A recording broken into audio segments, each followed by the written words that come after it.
Coucou tout le monde et bienvenue dans cette nouvelle vidéo, j'espère que vous allez bien, je suis contente de vous retrouver aujourd'hui pour une nouvelle vidéo motivation.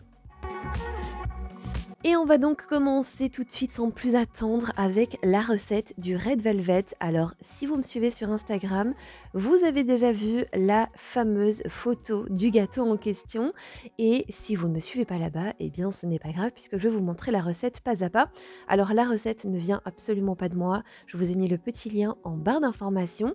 On va donc commencer par presser un citron puisqu'en fait on va venir préparer notre lait caillé. Je vais mettre ça entre parenthèses parce qu'en fait la texture qu'on va obtenir eh bien, ressemble un petit peu au lait caillé et c'est exactement ce qu'il nous faut. Une fois qu'on a mélangé nos 2 cuillères à soupe de citron avec notre lait, on va venir le mettre sur le côté et on va pouvoir donc mélanger tous les ingrédients secs. Alors la farine, le cacao, le bicarbonate et la petite pincée de sel. Et vous l'aurez compris peut-être, cette vidéo est sous le thème de la Saint-Valentin. J'avais vraiment très envie de marquer le coup cette année, puisque d'habitude, eh bien, je ne fais absolument rien. Et là, j'avais clairement envie de préparer le Red Velvet. C'est vraiment un gâteau que j'ai toujours eu envie de goûter. Eh bien, écoutez, c'est chose faite. Alors, ensuite, la prochaine étape est de battre les œufs et le sucre. Et le but est vraiment d'obtenir une crème bien onctueuse, comme vous voyez à l'écran. On va ensuite pouvoir rajouter donc les œufs, l'extrait de vanille et le vinaigre.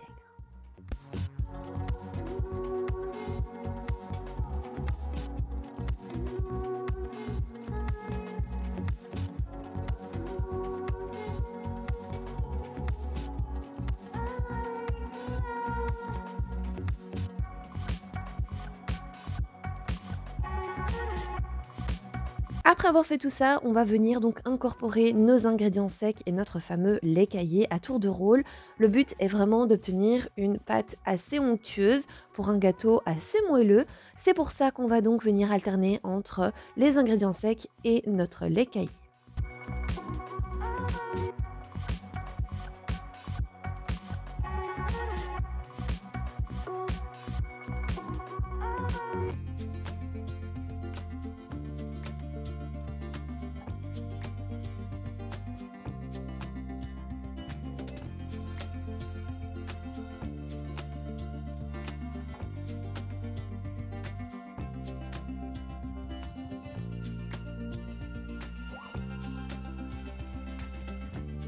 On va ensuite passer à la pigmentation de notre gâteau, si je peux dire ça comme ça. Et pour ma part, j'utilise les colorants en poudre. Je trouve que c'est vraiment l'idéal pour les pâtisseries et surtout, ça apporte la vraie couleur qu'on veut leur donner.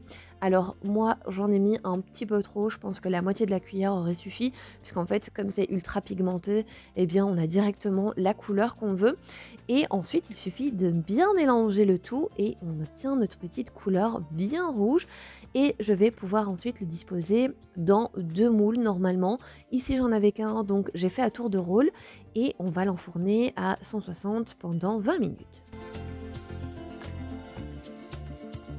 Pour une question de timing, j'ai préféré préparer mes gâteaux la veille du tournage de ma vidéo puisqu'en fait sinon ça allait me prendre énormément de temps sur une journée et honnêtement voilà, l'après-midi je travaillais donc je me suis dit que j'allais prendre un petit peu d'avance. Le jour J, j'ai donc décidé d'aller chercher quelques fruits rouges et je viens donc les laver. Ce sera ensuite pour décorer mon gâteau Red Velvet.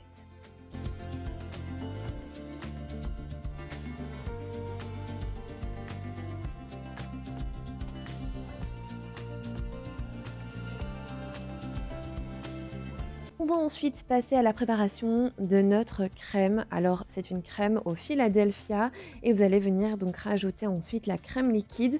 Alors il faut battre le tout jusqu'à obtenir vraiment une belle consistance onctueuse. En fait il faut absolument pas que ce soit trop liquide, sinon en fait ça coulera au moment où vous allez la mettre dans votre poche à touille.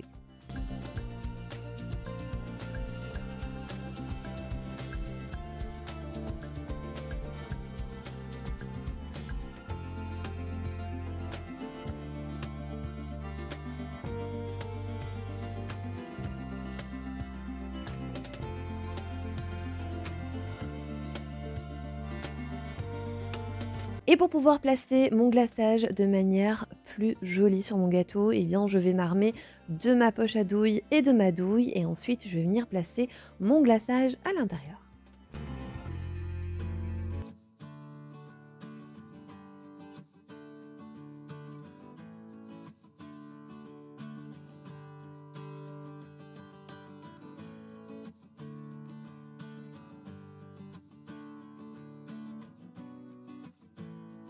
Après ça, il vous suffira de mettre votre premier gâteau sur un plateau. Moi ici, c'est un plateau tournant à pâtisserie et vous allez pouvoir venir placer votre glaçage. Alors vous faites vraiment comme vous en avez envie. Moi, j'ai préféré faire comme ça, mais c'est libre à chacun. À ce stade-ci, avec votre crème, vous pouvez très bien décider de rajouter quelques fruits. Je trouve que ça aurait vraiment apporté un petit peu plus de peps. Mais voilà, moi je ne l'ai pas fait. Ensuite, je viens rajouter mon deuxième gâteau par-dessus et je vais venir le décorer.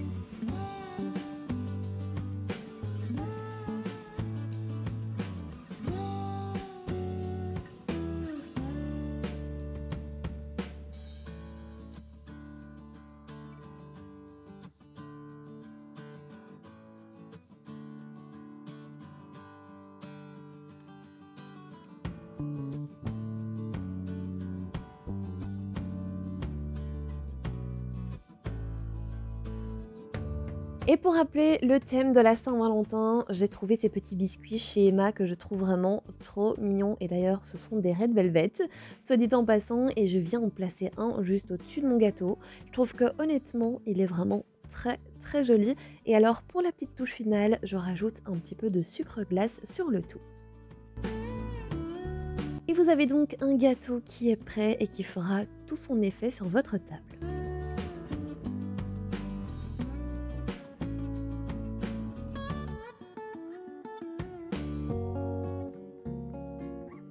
Je n'ai pas pour habitude de décorer ma maison pour la Saint-Valentin, mais c'est vrai que les couleurs m'attirent beaucoup, le rose, le rouge, je trouve ça très très joli. J'ai donc trouvé les petits biscuits comme je vous ai dit chez Emma et j'ai donc décidé de les mettre dans mes petits bocaux, histoire que ça décore un petit peu la cuisine.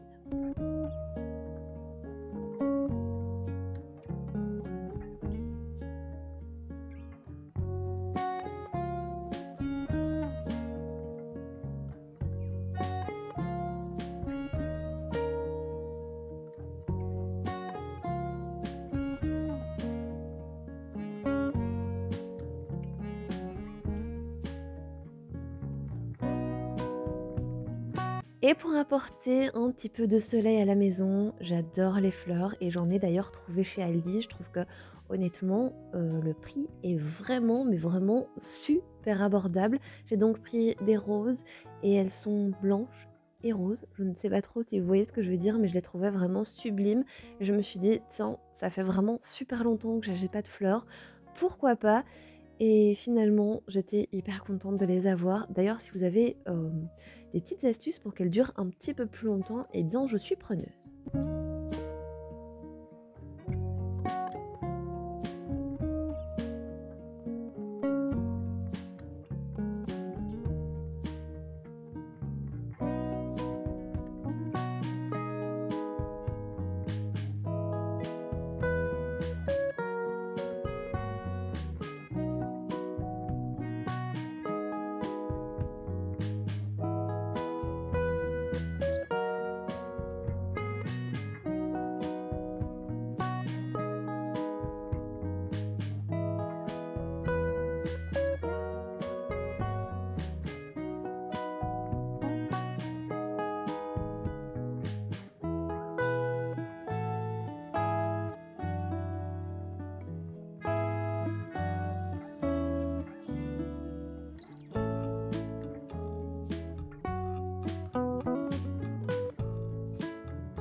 J'avais envie également d'habiller un petit peu mon coin café aux couleurs de la Saint-Valentin, mais comme je n'avais rien, eh bien j'ai décidé d'aller sur Pinterest et de chercher une affiche à imprimer. Et j'ai finalement trouvé celle-ci que je trouvais assez sympa avec le café. Voilà. Et en fait, je l'ai tout simplement imprimée et mise dans un cadre et le tour est joué.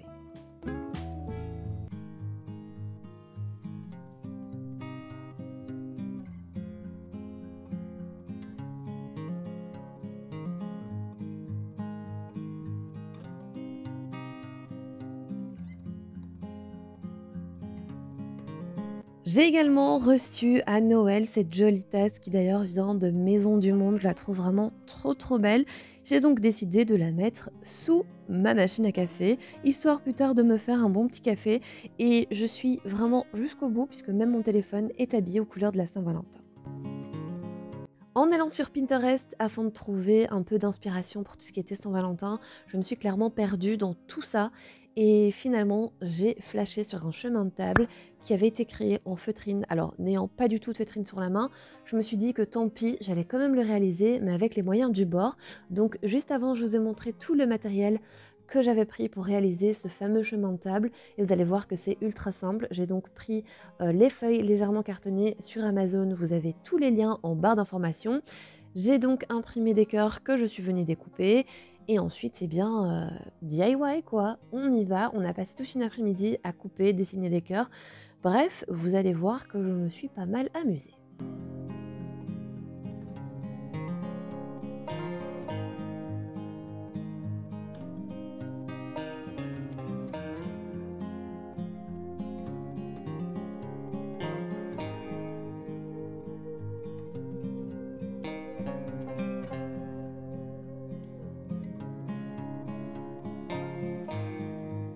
Et pour pouvoir reproduire cet effet cousu main qu'il y avait sur les petits cœurs en feutrine, eh bien j'ai décidé d'utiliser un marqueur à la craie et honnêtement ça fonctionne ultra bien.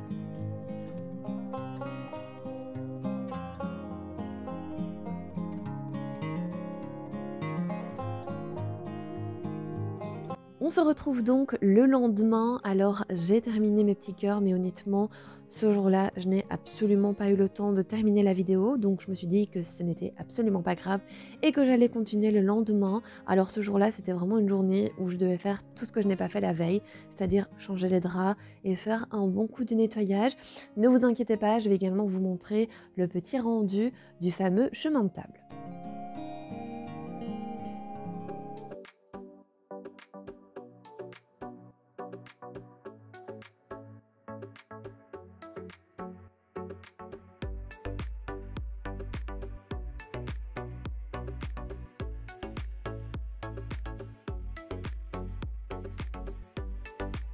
Mes petits cœurs sont terminés, je vais enfin pouvoir les disposer sur ma table. Alors dans un premier temps, je viens juste les poser comme ça, de manière complètement aléatoire. Et ensuite, vous allez voir que je vais venir les rassembler un petit peu. Et on va pouvoir ensuite tout coller ensemble. Alors clairement, je suis pas sûre que c'est une déco que je vais pouvoir garder dans le temps étant donné que c'est du papier. Mais c'est vrai que si vous le réalisez en feutrine, c'est quelque chose que vous allez pouvoir garder d'une année à une autre et ça rend vraiment trop bien.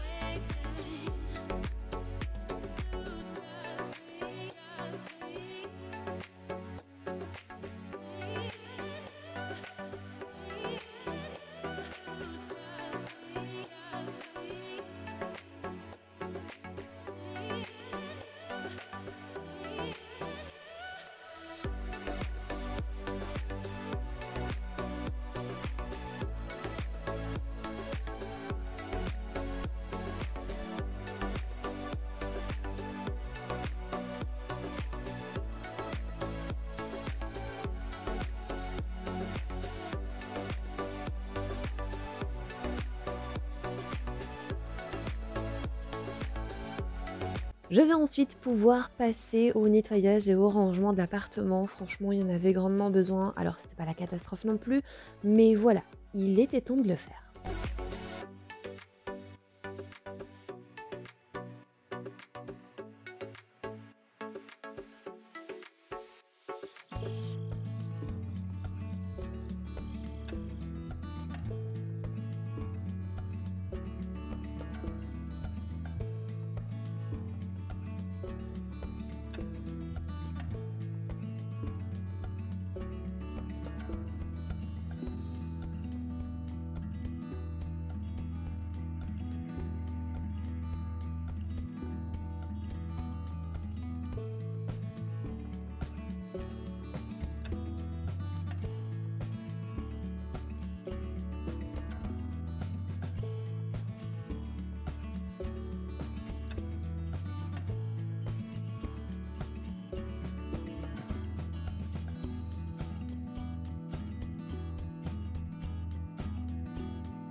Une fois que j'ai terminé dans le séjour, je vais pouvoir passer aux chambres.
Et je vais enfin pouvoir passer un bon coup d'aspirateur et je commence bien évidemment par les chambres et ensuite j'irai vers le séjour et la cuisine.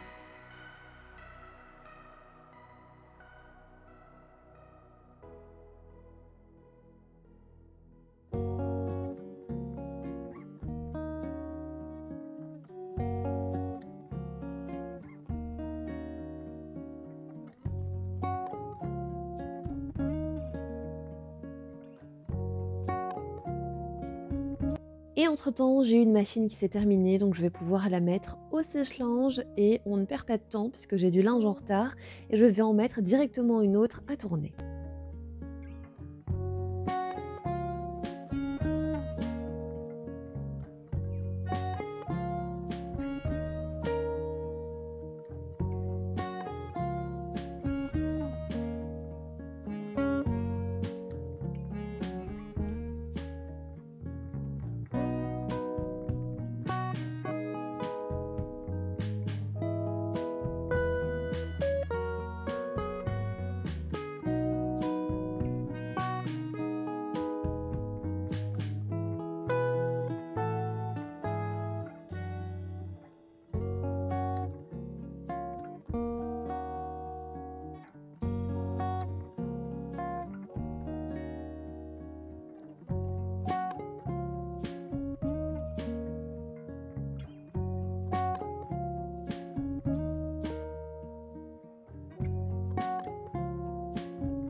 Et bien voilà, cette petite vidéo arrive à présent à sa fin. J'espère en tout cas qu'elle vous aura plu. Si jamais vous n'êtes toujours pas abonné à ma chaîne, eh bien n'hésitez pas à faire un petit tour dessus. J'ai plein d'autres vidéos, que ce soit de l'organisation, de la motivation, des hauls, bref, il y a un petit peu de tout. N'oubliez pas également d'activer la petite cloche des notifications pour ne rater aucun de mes contenus. En attendant, moi je vous fais plein de gros bisous, prenez soin de vous et on se retrouve bientôt pour une nouvelle vidéo.